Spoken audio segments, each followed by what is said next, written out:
രാഷ്ട്രപതി ഭവനിലെ വിരുന്ന് സൽക്കാര വിവാദത്തിന് പിന്നാലെ കോൺഗ്രസ് വിടുമോ എന്ന ചോദ്യത്തിന് ശശി തരൂർ എം പി ഇപ്പോൾ ചില പ്രതികരണങ്ങൾ നടത്തിയിരിക്കുകയാണ്. താൻ കോൺഗ്രസിൽ നിന്നുള്ള എം പിയാണ്, തെരഞ്ഞെടുക്കപ്പെടാൻ ഏറെ കഷ്ടപ്പെട്ടു, മറ്റെന്തെങ്കിലും തീരുമാനമെടുക്കാൻ വലിയ ആലോചനകളും പരിഗണനകളും ആവശ്യമാണ് എന്നായിരുന്നു ഒരു ദേശീയ മാധ്യമത്തിന് നൽകിയ തരൂരിന്റെ മറുപടി.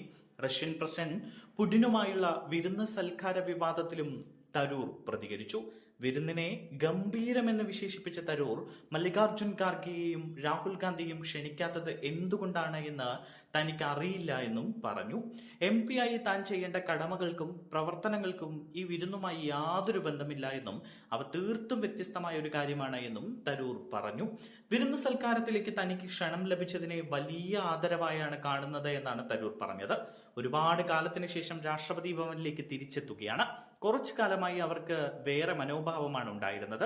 ഞാൻ അംഗമായ പാർലമെന്ററി സ്റ്റാൻഡിംഗ് കമ്മിറ്റിയുടെ പ്രവർത്തനങ്ങൾ ഇതുമായെല്ലാം ബന്ധപ്പെട്ടതാണ്. അതുകൊണ്ട് തന്നെ കാര്യങ്ങളെല്ലാം മനസ്സിലാക്കാൻ ഈ വിരുന്ന് സഹായിച്ചു. ഞാൻ വളരെ സന്തോഷവാനാണ് എന്നാണ് തരൂർ പറഞ്ഞത്. കേന്ദ്ര സർക്കാർ അനുകൂല സമീപനത്തെ സംബന്ധിച്ച ചോദ്യത്തോടും തരൂർ പ്രതികരിച്ചു. തനിക്ക് ലഭിച്ച ഈ ക്ഷണത്തിന് അത്തരം വിവാദങ്ങളുമായി ബന്ധമില്ല. സർക്കാരുമായി സഹകരിക്കുക എന്നാൽ നിങ്ങൾ നിങ്ങളുടെ ബോധ്യങ്ങളോ തത്വങ്ങളോ ഉപേക്ഷിക്കുന്നു എന്നല്ല, മറിച്ച് നിങ്ങൾ പൊതുവായ നിലപാട് കണ്ടെത്തുന്നു എന്നായിരുന്നു തരൂരിന്റെ മറുപടി. പൊതുവായ ഒരു അഭിപ്രായത്തിലേക്ക് എത്തുക എന്നതാണ് ജനാധിപത്യത്തിൽ ഒരു സർക്കാരിന്റെയും പ്രതിപക്ഷത്തിന്റെയും ദൗത്യം. ചിലതിൽ യോജിക്കും, ചിലതിൽ വിയോജിക്കും, എന്നാൽ ചിലപ്പോൾ ഒരുമിച്ച് പ്രവർത്തിക്കാൻ തീരുമാനിക്കുമെന്നും തരൂർ പറഞ്ഞിരുന്നു. കേന്ദ്ര സർക്കാർ റഷ്യൻ പ്രസിഡന്റ് പുടിന് നൽകിയ വിരുന്നിൽ തരൂരിനെ ക്ഷണിച്ചതിൽ വലിയ വിവാദം കത്തുകയാണ്. കോൺഗ്രസിനകത്ത് തന്നെ പലർക്കും ഇതിൽ വലിയ അഭിപ്രായ വ്യത്യാസമാണ് ഉള്ളത്.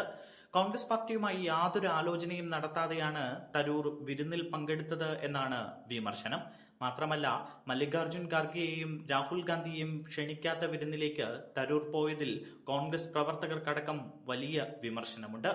BJP-യിലേക്ക് തരൂർ പോകുമെന്ന അഭ്യൂഹം ഏറെ നാളായി നിലനിൽക്കുന്നുണ്ട്. ഇപ്പോൾ തരൂർ BJP-യോട് കൂടുതൽ അടുക്കുന്നത് കോൺഗ്രസും ആശങ്കയോടെയാണ് കാണുന്നത്. എന്തായാലും കോൺഗ്രസിനകത്ത് നിന്ന് കടുത്ത നിലപാടുകൾ ഉണ്ടാകുമോ എന്ന ചോദ്യമാണ് ഇപ്പോൾ ഉയരുന്നത്. അങ്ങനെയെങ്കിൽ ശശി തരൂർ കോൺഗ്രസ് വിടുമോ എന്ന ചോദ്യവും ഉയരുന്നുണ്ട്. എന്തായാലും വരും ദിവസങ്ങളിൽ ഇതിനുള്ള ഉത്തരം ലഭിക്കും.